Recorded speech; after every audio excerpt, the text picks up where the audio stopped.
पूरी दुनिया की निगाहें इस समय चीन और ताइवान पर टिकी हैं। डीएनए में हम आपको लगातार चीन और ताइवान के बीच जारी तनाव पर अपडेट दे रहे हैं, इसलिए ज़रूरी है कि इन तस्वीरों को आप एक बार फिर से देखिए। चीन ताइवान के बेहद करीब एक बड़ा युद्ध अभ्यास कर रहा है और ये अभ्यास पीएलए यानी कि पीपल्स लिबरेशन आर्मी की ईस्टर्न थिएटर कमांड की तरफ से की जा रही है और इसमें बड़ी संख्या में युद्धपोत, टैंक, तोपखाने, थल सेना, वायु सेना और चीन की रॉकेट फोर्स भी शामिल है। चीन का यह सैन्य अभ्यास आज ही शुरू हुआ और ये 7 अगस्त तक यानी कि रविवार तक चलेगा।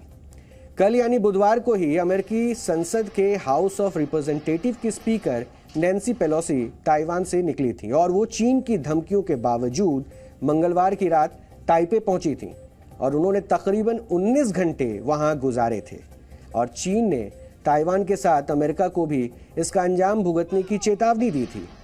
चीन ने इस अभ्यास को उसकी इसी चेतावनी से जोड़कर भी दिखाने की कोशिश की है और अभी अंतर्राष्ट्रीय नज़रों से भी इसे ऐसे ही देखा जा रहा है, क्योंकि पहली बार चीन की सेनाएं ताइवान के इतने करीब पहुंचकर सैन्य अभ्यास कर रही है। अब आपको समंदर में चीन के इस शक्ति प्रदर्शन को एक मैप के जरिए बताएंगे। इस मैप में दरअसल आप देखेंगे, ये देखिए ये मैप, इसमें आप देखेंगे 2 तरह की पोजीशन दिखाई देगी।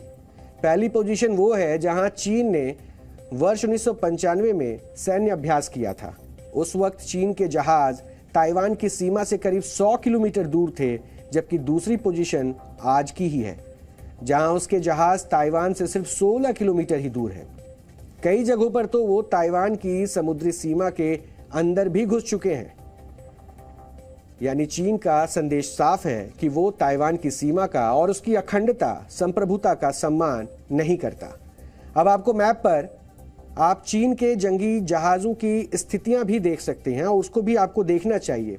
इन्हें कुछ इस तरह से तैनात किया गया है, ये स्थितियां कुछ इस तरह से बनाई जा रही है कि ये मौका आने पर ताइवान तक विदेशी मदद को पहुंचाने से रोक सके, उसकी सप्लाई लाइन काट सके और मुख्य ठिकानों पर हमला कर सके। एक तरह से चीन ने ताइवान की घेराबंदी कर ली है।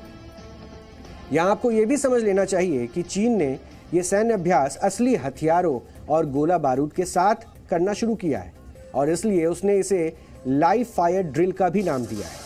आमतौर पर जो युद्ध अभ्यास किए जाते हैं उसमें असली गोला बारूद का इस्तेमाल नहीं होता है, यानी जो मिसाइलें दागी जाती हैं या बम गिराए जाते हैं उसमें वॉरहेड नहीं होते हैं या उन्हें ख़ास अभ्यास के मकसद से ही बनाया जाता है। ऐसा इसलिए भी किया जाता है ताकि किसी प्रकार की दुर्घटना की आशंका ना हो। लेकिन चीन की ये लाइव फायर ड्रिल कुछ ऐसी है जैसे वो किसी युद्ध की तैयारी कर रहा हो। इसे आप इस तरह भी समझ सकते हैं कि चीन के हथियारों से लैस जहाज़ ताइवान के बिल्कुल दरवाजे पर खड़े हैं, उसके सैनिक भी युद्ध के लिए बिल्कुल तैयार हैं और अगर वो चाहें तो किसी भी पल ताइवान पर हमला भी कर सकते हैं। यानी कम से कम उसकी तैयारियां इसी स्तर की है। चीन की तैयारियों को आप इन तस्वीरों के जरिए भी देखकर समझ सकते हैं।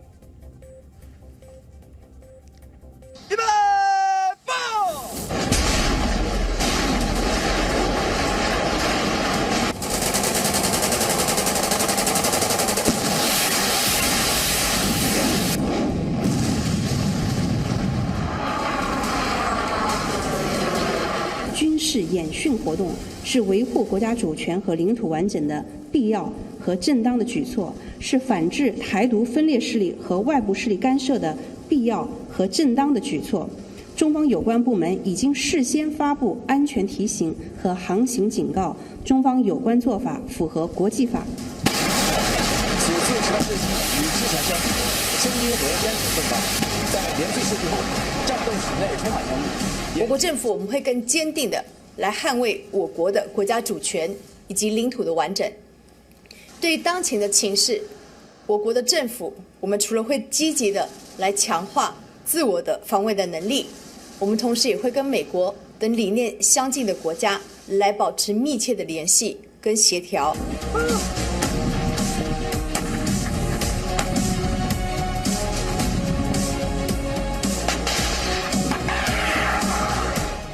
चाइना अगर full fleshed fire power missiles इत्यादि के साथ ताइवान पे अटैक करता है, ताइवान भी वापस करेगा। चाइना का ऑब्जेक्टिव फिर तो ये रहेगा कि अपने सोल्जर्स को ताइवान पहुंचाओ, समुद्री रास्ते या पैराट्रूपर्स को ऑक्यूपाई करना शुरू करो। वो इतना आसान नहीं होगा शुरू में, क्योंकि ताइवान फाइट बैक करेगा। ताइवान ने भी तैयारियां कर रखी हैं बहुत सारी। परंतु ओवरऑल अगर सारी फायरवर्क्स चल गई और सारी चला दी चाइना ने, तो फिर तो ताइवान तो ध्वस्त हो जाएगा, खत्म हो जाएगा। परंतु चाइना वो करना नहीं चाहेगा, क्योंकि ताइवान और चाइना की इकोनॉमी बहुत इंटरलिंक्ड है, बहुत मैन्युफैक्चरिंग प्रोडक्शन दोनों देशों के बड़ी सारे वो हैं आपस में। तो चाइना का फोकस ये रहेगा, प्रयास, कि कम से कम डैमेज करके मैं ताइवान को कंट्रोल कर लूं। तो ताइवान अपने को एक पॉर्क्यूपाइन बना रहा है, मतलब कि ताइवान ऑफ कोर्स बड़े वेपन्स तो खरीद ही रहा है, सारे एडवांस्ड फाइटर जेट्स, ये वो air defence systems and all. परंतु उसके अलावा वो पूरे देश भर में जहां जहां उसे दिखता है चाइनीज घुसेंगे, वहां पर वो माइंस बिछा रहे हैं।